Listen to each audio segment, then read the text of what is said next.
Hello, everybody. My name is Eli Lake of the New Republic and, of course, the Washington Times, and I'm here with Dr. Dre of the rap group NWA. So you're about to now witness the power of street knowledge. Thank you for joining us, Mr. Dre. Let me correct that slightly. I am Daniel Drezner. Sorry. That's all right. I ambushed you there, Dan. you James O'Keefe wannabe you. Yeah. I'm Daniel Drezner. I'm a professor at the Fletcher School of International Law and Diplomacy at Tufts University. I blog at foreignpolicy.com, and I am the author of the just-released Theories of International Politics and Zombies. Very good. Yes. And I would have said that, and I've said that before, but I just like calling you Dr. Dre. That was actually one of my nicknames when I was playing Ultimate Frisbee, if that makes you feel better. So, you know. There you go. So let's start off. We're going to include a piece on the right-hand side of the screen, my latest piece for the New Republic on a history of U.S. outreach for two offshoots of the Muslim Brotherhood and political Islam in general. And I tried in the space of 2,000 words to capture exactly kind of what the U.S. has been trying to do with what, for lack of a better word, we would call Islamists since the 1979 revolution. And here's what I've come up with, Dan. The million-dollar question is there a way to get groups that, a movement that says its goal is to replace civil law with Quranic or religious law, to respect the limitations of democracy, to lose elections peacefully, and to be a part of a kind of pluralistic society and political culture. And in this respect, I conclude that I don't know the answer to that question, but every time they've tried to sort of establish a dialogue with these offshoots, the U.S. diplomats and intelligence analysts and others were generally foiled by allied dictatorships in countries like Egypt and Tunisia because the state-to-state relations, the client, strongman in these cases, did not like us talking to Islamist opposition. No, I read the piece. First of all, I have to give a shout-out because it appears that the first person to come up with this idea in the State Department was, in fact, my current boss, Steve Bosworth, who is now the dean of the Fletcher School and the administration's envoy to North Korea. At the time, as you said, was the ambassador to Tunisia, and after the '79 revolution said, gee, maybe we should start talking to these people rather than getting blindsided by this. So that was nice to see. It was striking, and it was striking to read in the piece the extent to which the sort of local authoritarian leaders could basically put the clamps down on any U.S. effort to actually engage these people, which I was surprised by. I didn't realize that. I mean, in the abstract, it would not be surprising that you would see authoritarians do that. What's surprising is that the U.S. government complied so often.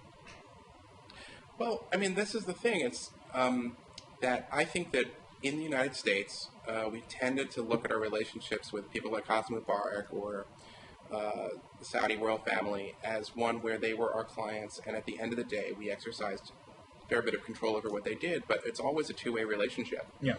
And I think in this is an example of one element of policy, but I think that there are others where displeasure and discomfort from the leader of an allied police state or authoritarian state, ultimately trumped what was the advice of most of, I think, the Foreign Service who was engaged in the question, though there were also debates within the national security bureaucracy. I think there was a sense, I quoted a guy named Harold Rode, who for years was an analyst of political Islam at the Office of Net Assessment in the Pentagon and was one of the greatest champions inside the government of Ahmed Chalabi in the 1990s.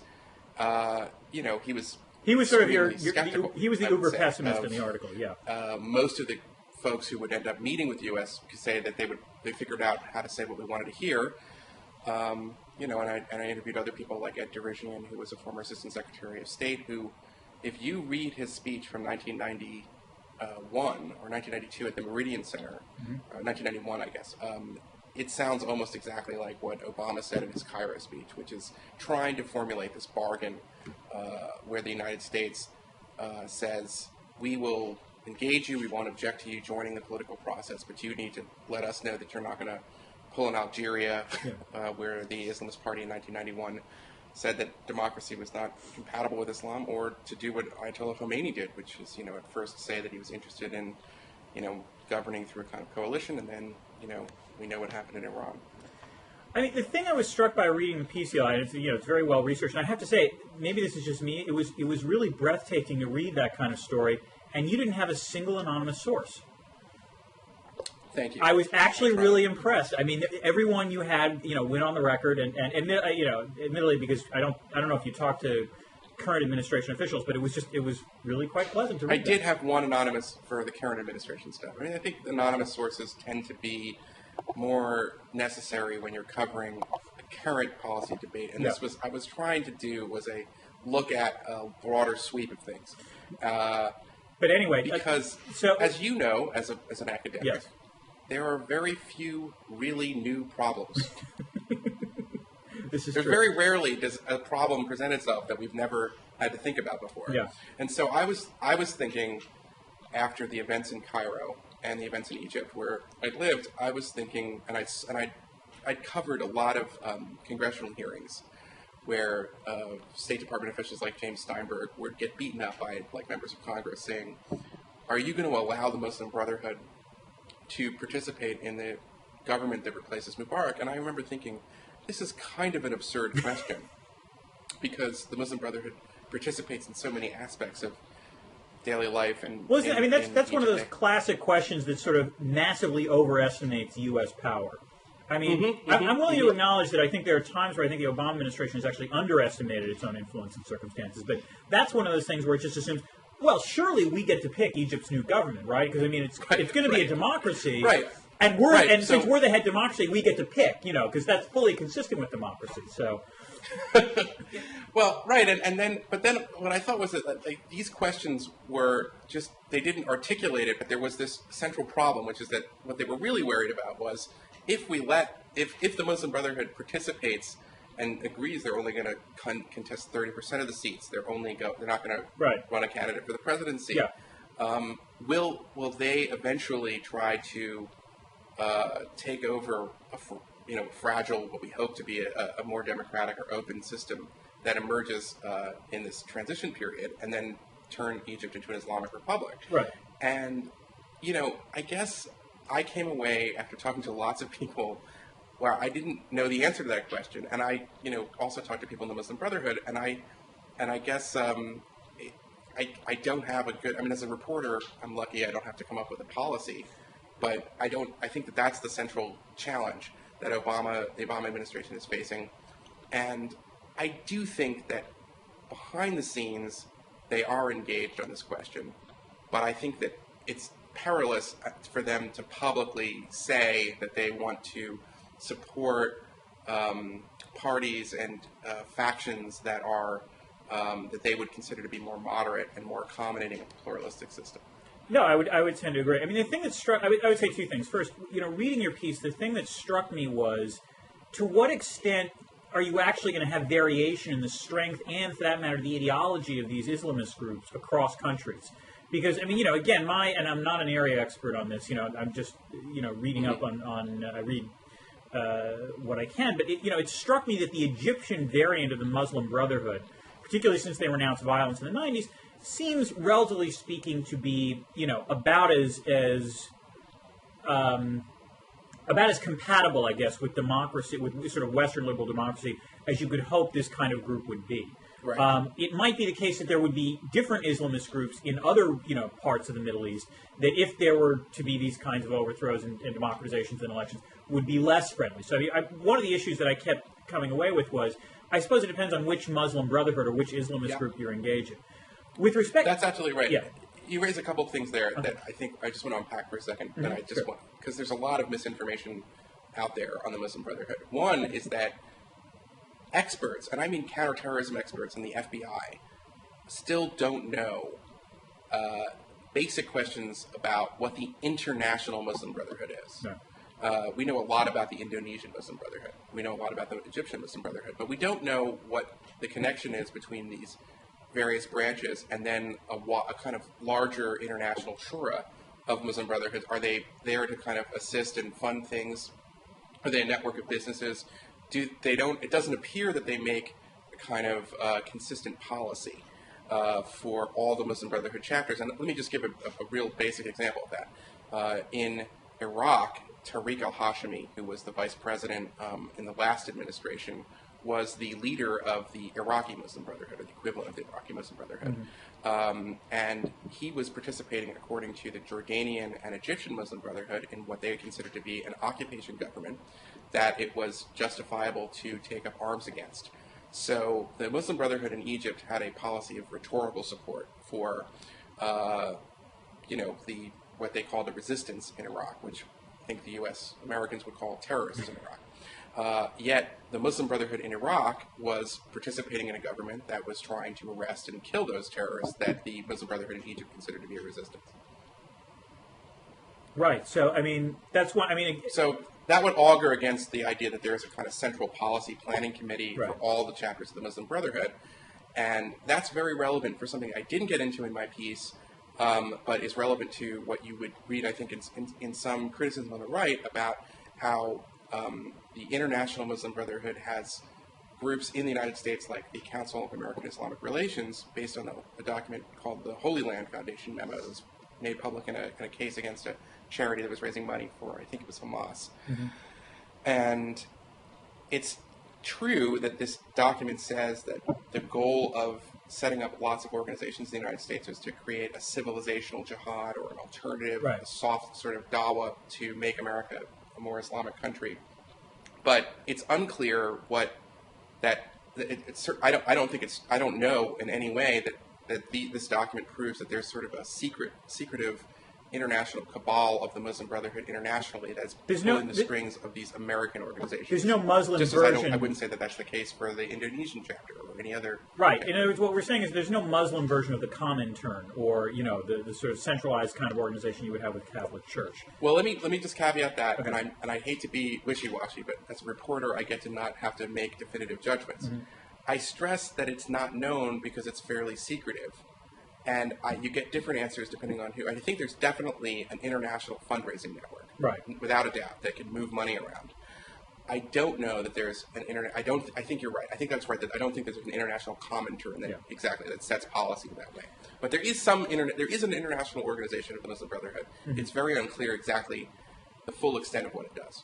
And it'll be interesting to see if, one of the interesting questions will be, as these groups actually do acquire some kind of either, not even necessarily political power, but at least political voice or greater voice in their countries, whether you're going to start to see these groups cohere more or fracture. My bet would be fracture just because you've got different national interests depending upon the country, but that'll be an interesting question going forward. On Egypt, though, I just wanted to say, on your point there, I agree with you that the last thing the Obama administration wants to do is sort of come out vocally and say, oh, we support these parties, but not these parties, in the voice going forward, because basically that's like, a dog whistle to all, saying, oh, the ones we oppose, those are the ones we should support. I think, the fear that you talk about, I think the concern that what's happening right now in Iran, or what's happening in Egypt right now, is akin to what, let's say, was happening in Iran, not in 79, but in 78, when you had, a lot of different groups rising up and protesting the Shah for very justifiable reasons.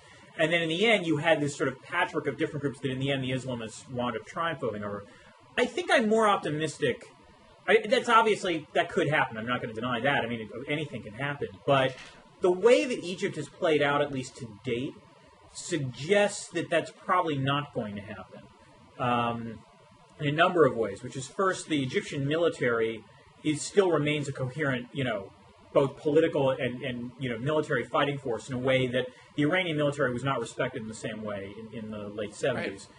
And also, second, it doesn't look, first of all, it doesn't look like they're going to be able to return back to sort of pre-Mubarak falling in the sense of, you've had further resignations. And you did not have a great day yesterday, but in the sense that there was a women's protest and there was a lot of harassments going on Tahrir Square, and I believe you also had some religious conflict in Muslims attacking Christians. So those do not necessarily augur well. On the other hand, you do see what seems to be a relatively orderly process in terms of creating an election. And you also have a Muslim Brotherhood, as you said, that recognizes, at least at a minimum, that if it tries to make an ambitious power grab right now, that would be, it would be self-defeating for itself. Right. So, in that sense, at a minimum, this is going to be a much more slower motion process in terms of how things, play out going forward. And it also looks like you've got a clear, at least something in the way of a clear frontrunner, and Amr Moussa, who's now currently the Secretary General of the Arab League. He's not. Would you say he's a frontrunner or not? Don't be fooled. Amr Moussa is no moderate. Say that again? Amr Moussa is a lunatic. All right, there I said it. He's a what? I'm sorry. He's a lunatic. I've covered him.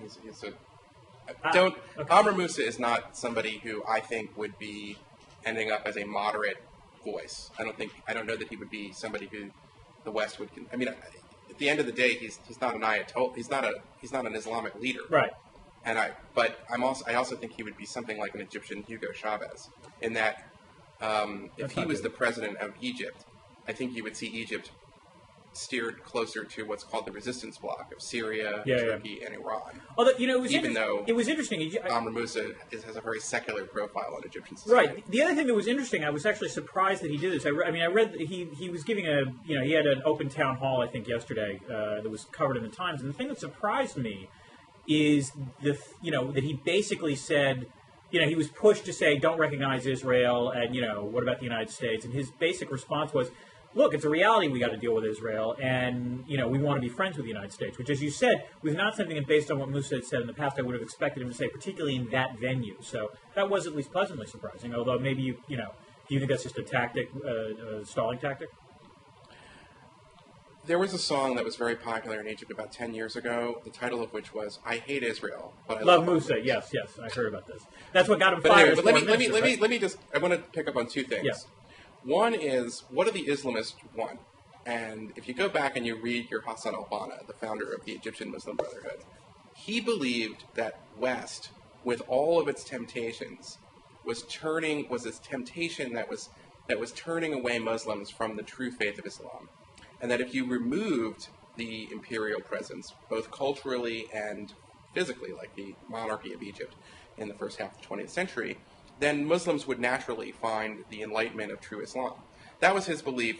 And I guess if you look at the kind of longer trajectory of Egyptian society, Gamal Abdel Nasser was certainly an anti-Western and anti-American and anti-Israel figure.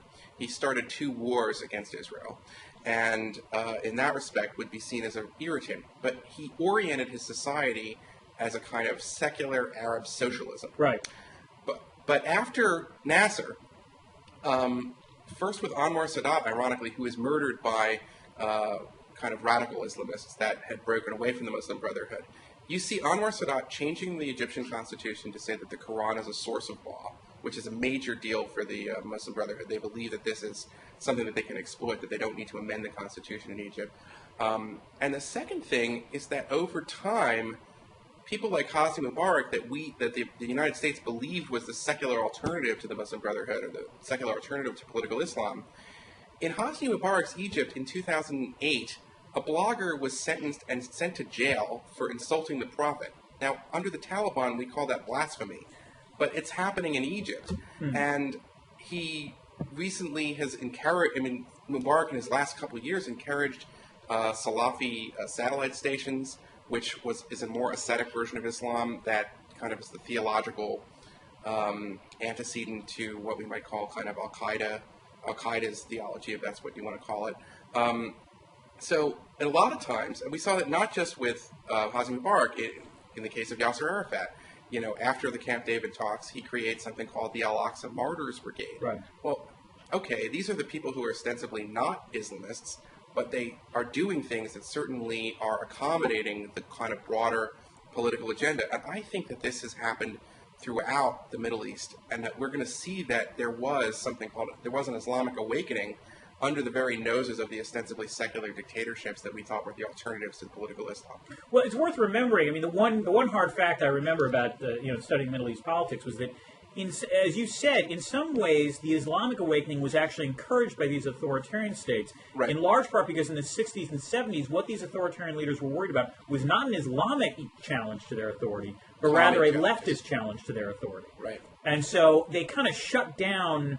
They were, in other words, in the 60s and 70s, they were perfectly willing to repress those the left groups and then reward these other groups which they thought were more pliant. In some ways, what Musharraf did, for example, in Pakistan about a decade ago, was the same. Was coming from the same playbook. So I do. Or General Zia al-Haq was a kind of, he's a military leader, but he was definitely an Islamist. So I do think one of the interesting things that'll happen going forward is if you wind up opening up a political space where there's at least a greater range of opinions that can be voiced.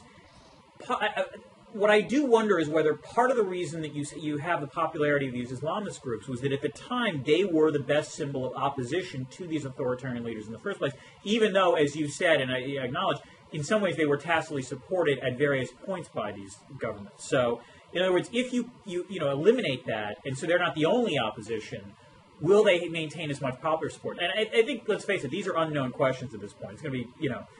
I think that's exactly the way. The point I think it's important to make is that for the Muslim Brotherhood, and there is a split, and for the real scholars, I'm probably glossing over, but generally speaking, there's a split among people who are proponents of political Islam. There are the people who follow Sayyid Qutb, who was a Muslim Brotherhood ideologue, essayist, and who believed in political violence against the near regimes, and that's where you get Al-Qaeda. I was very opposed to church dances in Wisconsin, if memory serves, or Colorado. I can't remember. Right. And then there's the rest of the mainstream Muslim Brotherhood that believed they could accomplish the goal of creating Islamic societies and Islamic states through dawah, or what is sort of proselytization, by appealing and persuading fellow Muslims to turn to the right way. And that project of dawah in Egypt and these other countries kind of continued, even though the groups at times faced great persecution. And I think that the combination of things has led to the fact that we're dealing with a more Islamic Middle East, if that makes any sense. Is that there was a period probably in the middle of the 20th century where you could say that Ataturk was the wave, that had a lot of these rulers looking to the West to model their societies. Today, I think that they're looking to Islam. Even in the case of the ostensibly secular dictatorships that appear to be falling right now, they made so many accommodations to this wave that was bigger than any one movement that when we see the kind of these regimes collapse, what we're going to find is a more Islamic societies than we would have found 50 years ago. I would close with this point. This is actually a nice segue to our next topic, which is that I think you're probably right, at least right now. I think the interesting question is whether or not you see this sort of rise of Islamist groups as an inexorable wave or an inexorable embrace of these new set of ideas, or in fact, as you have the rough and tumble of democracy, God willing, in these places, you might have a situation where these groups are going to wax and wane in power, where they might be more popular, but then they're actually, God forbid, responsible for governing. They don't do that great of a job. And then they wind up losing, and then they, wind up being more popular again as the next schmoes wind up being, equally incompetent. Right. So I think my hope is that I don't disagree with, if you take a snapshot of now compared with, let's say, 1970, I think you're absolutely right. I think the hope is that, the kind of political openings that you're seeing in these countries, if you actually have routinized, democratic procedures, it allows for these kinds of groups to wax, but also hopefully to wane. Because let's face it, no one is, automatically going to be great at governing there. Which is a nice thing. Hassan al-Banna, in the end, might be more influential than Kemal Ataturk. Right. It's possible. But, I mean, that's actually a nice segue to... well, but it's a perfect segue, actually, because we're going to talk about the Tea Party and their foreign policy. Right. And I think the segue is like this. Yeah. Why in the world, given the fact that we've had all of this upheaval in Egypt, and because I think a part of this U.S. influence with the Egyptian military and the Egyptian military's reliance on the U.S. military, the United States has a lot of leverage in what could have been a really unstable, disastrous situation for U.S. interests because of the relatively cheap price of, $1.6 billion a year. Yeah. So I think that the investment in Egyptian military aid, if you want to know why it's why you do it. It's because of times like this when the caretaker government is essentially the military, and the U.S. has so much leverage because of how complex the spare parts and the equipment that needs constant maintenance, and that gives the United States a lot of leverage with the people who are overseeing this transition in Egypt. That had there been no military aid like that, they would not have had. So, I mean, I would just say, so to me, from my perspective, it covers it like at this level. It's really odd that now would be the time you would find people like Rand Paul and other elements of a wing of the Tea Party saying they don't like foreign and military aid like that. Well, I would say two things. First of all, I think you're absolutely correct. I think one of the missing points and one of the sort of big takeaway points is that it's not a coincidence, I think, that the militaries that have had a relatively tighter relationship with the U.S. military in the Middle East have by and large been restrained in response to these kinds of uprisings. I mean, as you said, it's right. Egypt could have ended in a much more horrible fashion. Imagine what's happening in Libya, but in Egypt. I mean, Libya, it's bad in Libya, but Egypt, you're talking about the center of the Middle East, and I mean, the loss of life there could have been calamitous. I don't think, I agree with you, it's not a coincidence that, the U.S. Leverage over the Egyptian military probably, you have to assume, played at least a somewhat pivotal role in preventing... Yeah. I mean, Field Marshal Tantawi also, I'm not taking away from him, I'm just saying that the Egyptian military is actually, amazingly, a trusted institution in this period where everything else in Egyptian society is being exposed for the kind of corrupt fraudulence that it was.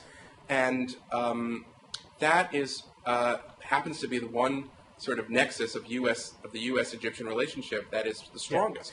As to why, the military now, as to why the Tea Party wouldn't necessarily, or the Tea Party movement wouldn't care about that, I think there's a couple things here. The first is that, again, it's worth pointing out, and this is in response to the lead essay in Foreign Affairs is by Walter Russell Mead, which sort of examines the Tea Party and American foreign policy. And of course, it being Walter Russell Mead, you've got to go back to the 1790s to I love it. To talk about the intellectual roots. In some ways, Mead sort of updates Special Providence, which is his great 2001 book, to the Tea Party. I think the answer to why, there's two reasons. The first is that a very large block of the Tea Party, and he calls it the Paulite, and I think that's a fair way. I think Glenn Beck would also, by the way, fit into this wing. A large group that is A, libertarian, and B, profoundly suspicious of the rest of the world. So libertarian in the sense of they don't like the federal government, but also nationalist in the sense that they don't like everyone else who's not an American either. In some ways, what's happening in Egypt, they either don't care or see it, if you're in Glenn Beck world, as part of this, movement to start the caliphate again. I agree with you that in many ways Egypt has been a policy success for the United States and a triumph for the virtues of U.S. foreign aid during moments of crisis. So I agree with you completely on that. But in some ways that's a subtle point that escapes a large part of the Tea Party. The second point I would make, and this is the point of a blog post I did in response to Mead, is that I'm increasingly coming to the conclusion that it doesn't matter what the Tea Party thinks about foreign policy for a couple of reasons. First, as Mead notes, and I think this is correct, the Tea Party has a set of mutually contradictory views on foreign policy. There is the Paulite wing, which is sort of not isolationist in the sense of it doesn't want U.S. to really engage with multilateral institutions, to engage, in terms of the use of force abroad, wants American troops home, and that there's a long intellectual Jeffersonian lineage that is perfectly appropriate. You can call it isolationist without it necessarily having the pejorative sense that word carries with it.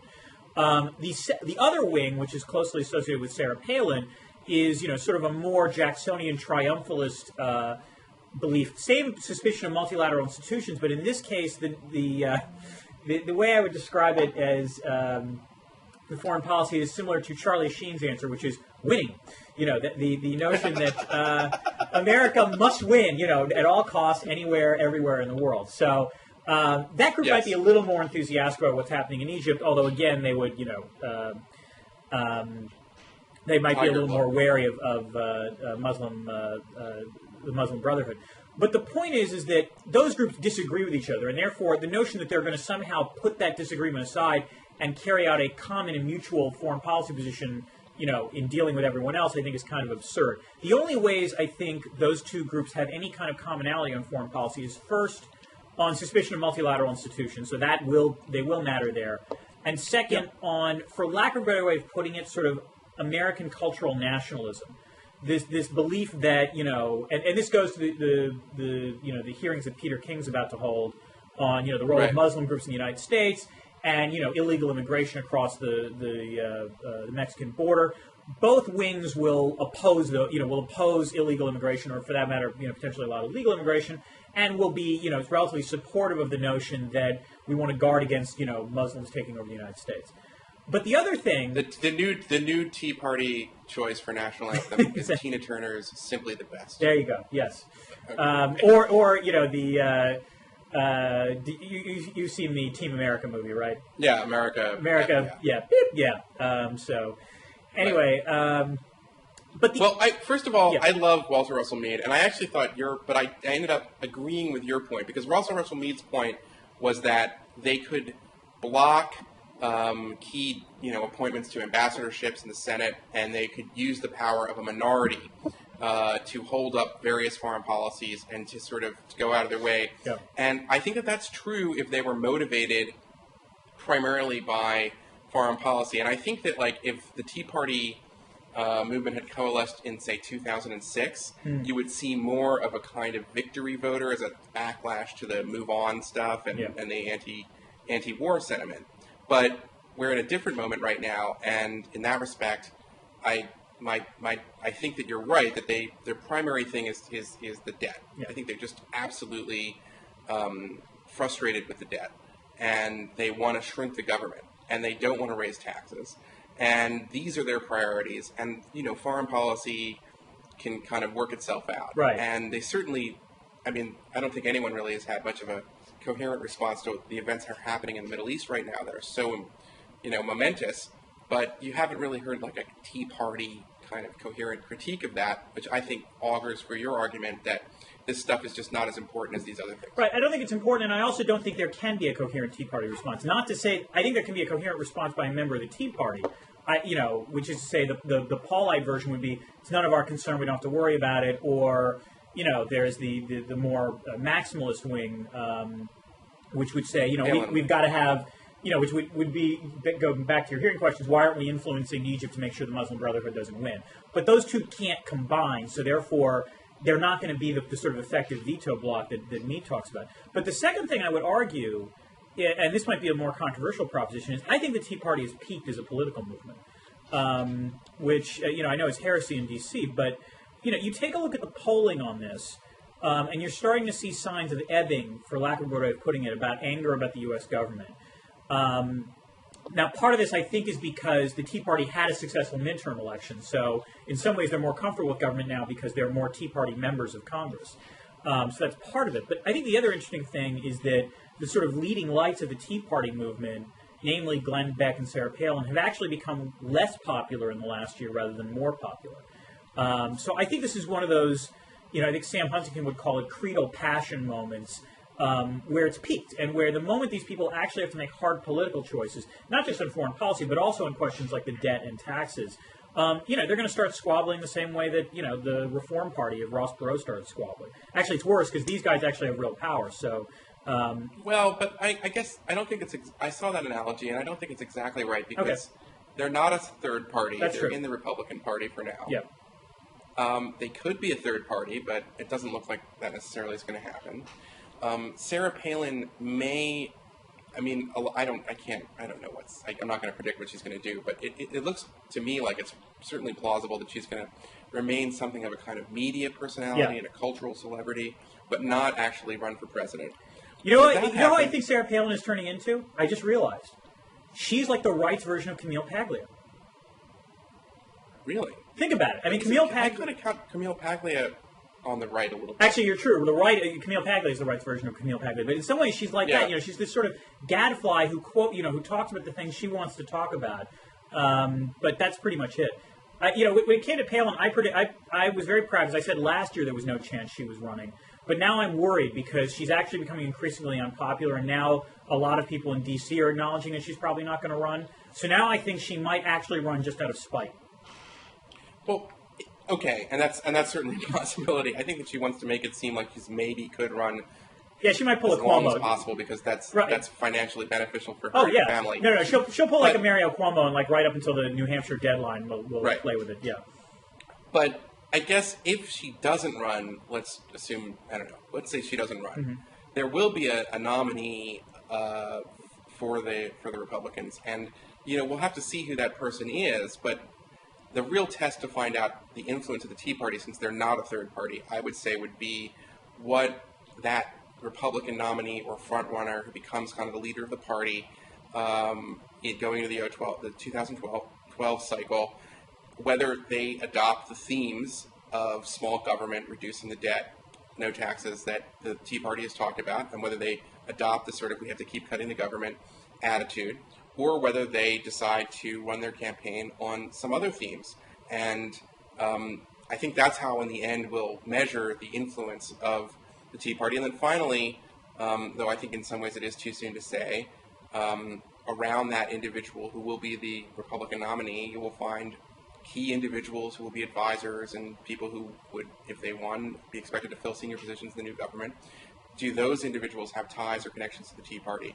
So I think that in that respect, the jury's still out, because I think to understand the impact of the Tea Party, it's something that's going to be determined within, for now at least, the Republican Party. It's possible that Glenn Beck will say that he had a conversation with God or whoever, and he's going to run himself, or he's going to support another third party candidate. Oh, that would be awesome!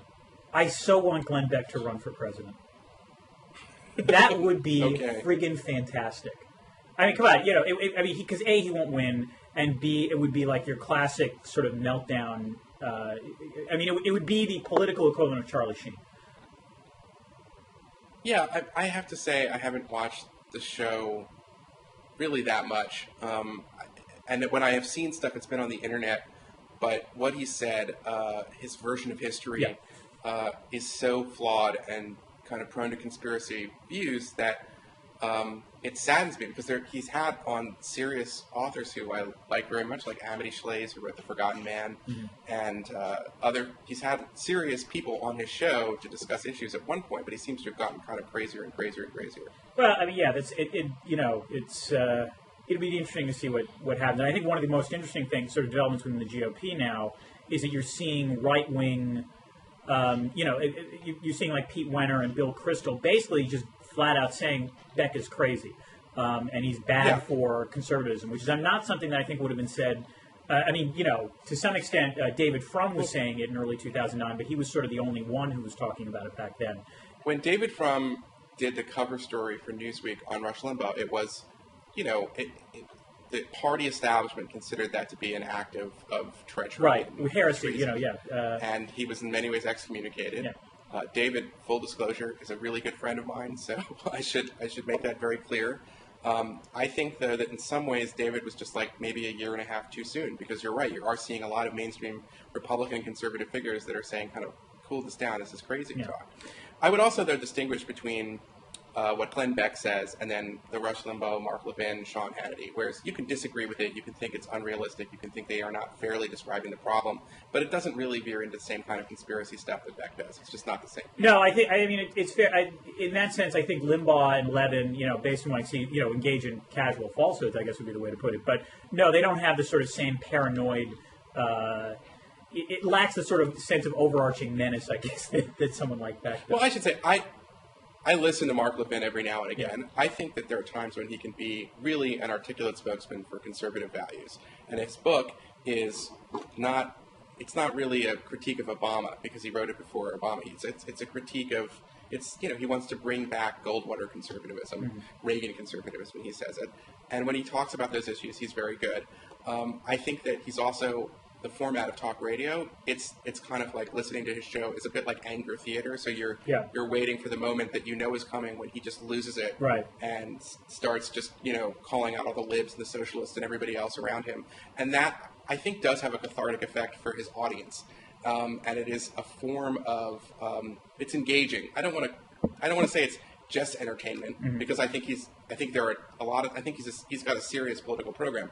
I can't discern what Glenn Beck's serious program is. That's the problem for me.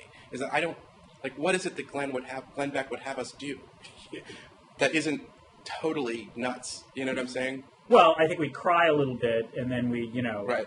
I mean, I have to say, I am prejudiced by the fact that I've only seen Glenn Beck a couple of times, and I am profoundly jealous of Glenn Beck. Because basically, this guy, all he does is talk to the camera, go to blackboards, and write stuff down. I am paid to do that for a living, but I am not paid nearly as much as Glenn Beck. You know? So, it sets up bad incentives. You know, every once in a while I think, maybe I should start talking about conspiracies. Yeah, that's the way to get on. You know, but it's a bad, that's a bad place that I go to, and I've got to stop doing that. Well, let me just sorry. Go ahead. Really quickly before we have to go. I wanted to address one thing in the Walter Russell Mead essay, which it's worth reading. I hope. It is. I agree. But, and that is that he addresses this issue of the international order and the liberal international order as something that he doesn't get into like. I think that he needs. I wish he would have acknowledged that there is a somewhat legitimate critique of the current liberal international order, and I guess I'm just a journalist here, but I would put myself in the category, Dan, as somebody who would like to see a functioning liberal international order headed by the United States. So in that camp, I guess I'm out of the sort of, Jacksonian crowd. But I'm also I look at the international system, and particularly the UN system, and I say, based on the rules or the goals that liberal internationalists have sort of criticized the Bush approach, I don't think that the UN really lives up to it, and I think that there's some serious flaws there that, Bush failed to address, John Bolton failed to address, and it's still a problem for the UN, and I guess I think that there's a very legitimate space for this critique of saying, I want a good liberal international order, but the current liberal international order is really hindered by the institutions that were set up after World War II to keep it in check, so to speak.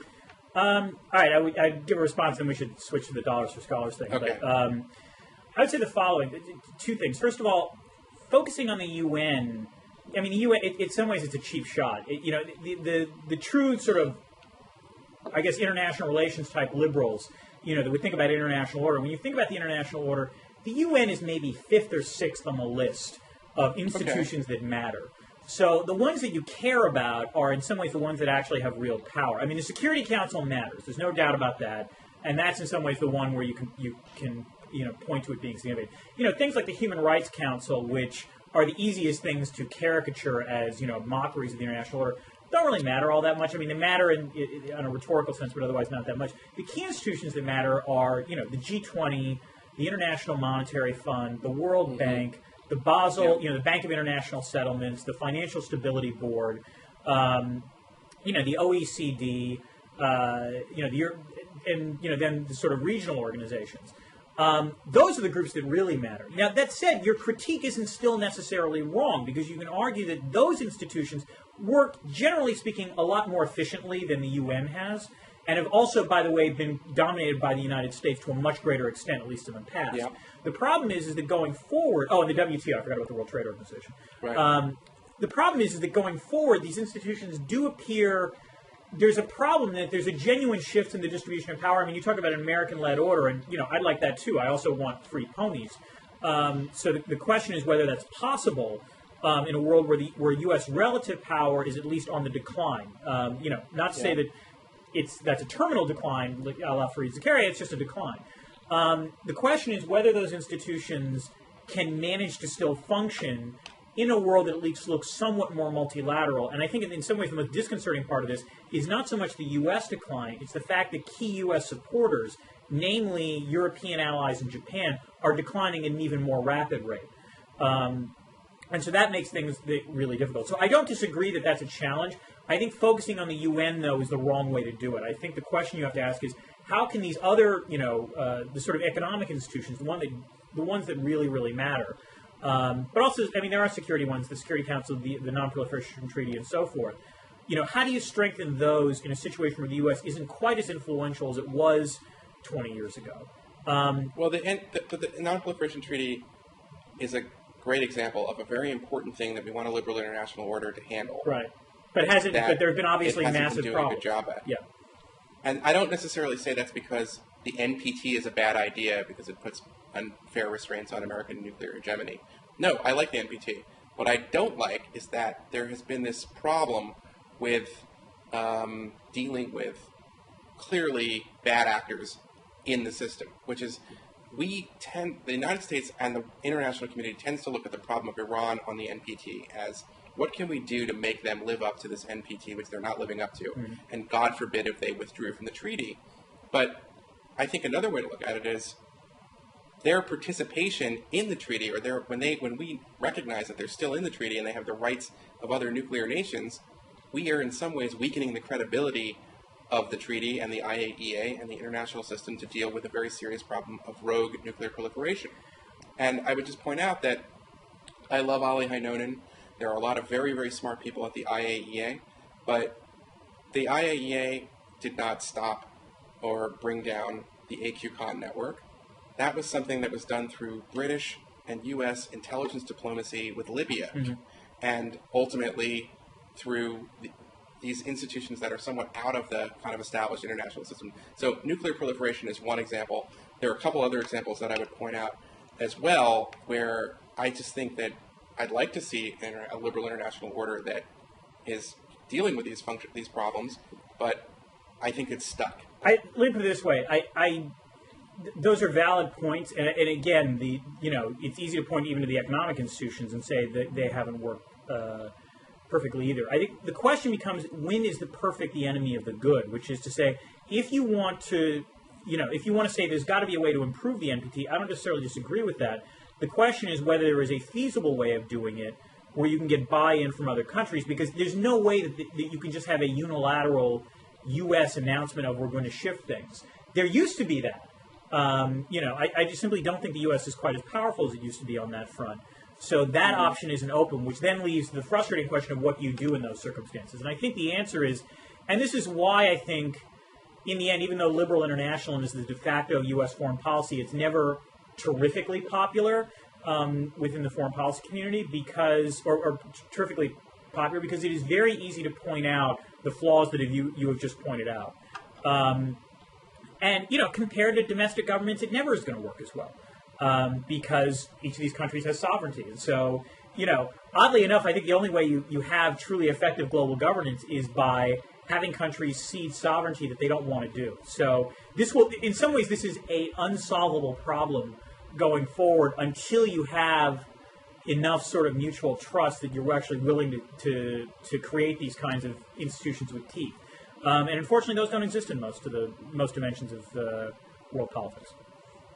Okay, well, with a very little bit of amount of time we have, you wrote, I think your latest post on the blog, was it called International Scholars for Dollars? Right, and it dealt with Libya. Yeah, so And I was on Twitter last week, and someone named Anthony Lowenstein, who's a far left kind of critic of the West and Israel, kind of wrote something on, how Twitter is. It's 140 characters or less, about Tony Blair, sucking up to Qaddafi, and isn't this terrible? Yeah.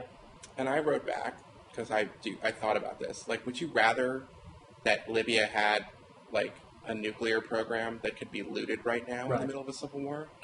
I mean, it's bad enough that they have stocks of mustard gas that could get into the wrong hands. Would you rather that, the U.S. didn't cut that deal? I mean, I'm just saying, I don't like Muammar Gaddafi. I want Libya to be more democratic, and I'd like to see the U.S. try to advantage the rebels in that country, but none of that augurs against the fundamental deal that was made in the end of 2003 that disarmed a potentially dangerous sponsor of international terrorism from obtaining nuclear weapons, right? I mean, this is interesting in that, what you're talking about is, again, a sort of classic divide between, sort of short-term realpolitik policy measures versus sort of long-term, focusing on the quality of the regime rather than who's in charge. And I think this is one of those moments where realists have a relatively strong, position to say, yeah, you can argue that what's happening now is not great, but, even knowing what's happening now, do you go back and make that deal in 2003? every time you make that deal, for precisely the reasons you said. That is, even if the deal temporarily empowered Qaddafi within Libya, you still get nuclear weapons out of this guy, and indeed the behavior of him over the last 6 months, the last 6 weeks suggests, yes, if anything, you do anything possible to get, weapons of mass destruction out of him. In addition to a star intelligence witness against the AQ Khan network. Yeah. I mean, I guess my view of it is that I think at the end of the day, it's a good thing for the world that Muammar Gaddafi hopefully will lose grip of Libya. Hopefully, and I think that there's a very strong case, not necessarily for a no-fly zone. I don't know enough about the specifics of the military logistics of it, but just the notion that the U.S. should try to advantage the rebels at this point, I think and not just the U.S., the West, the world should advantage the rebels is probably a good principle moving forward.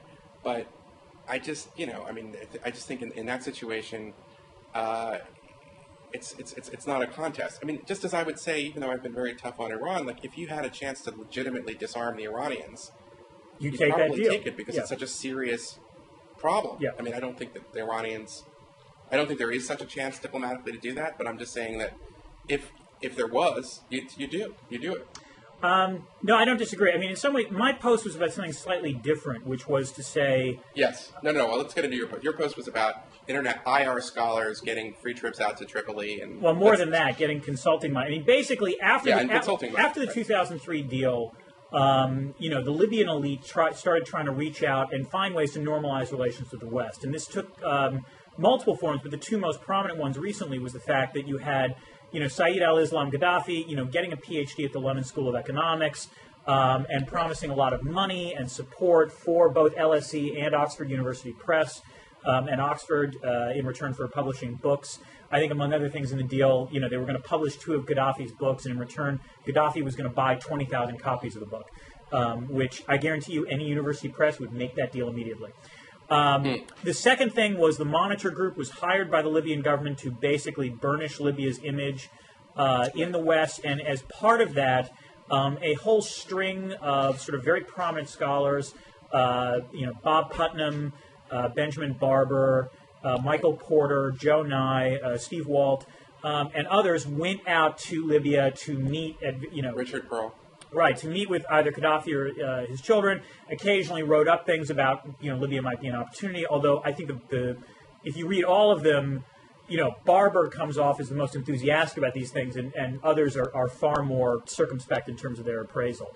Right. But this is obviously leading to one of these, sort of classic questions of, oh my God, how could these people take money and, they're empowering dictators and so forth. And this, in some ways, raises some really troubling ethical questions for scholars and for universities in the West because, Libya is in some ways a rare case. You actually have a lot of Western universities setting up satellite campuses and, engaging in a fair amount of outreach in places in the world that are not democratic, namely the Gulf Emirates, China, Russia, you name it.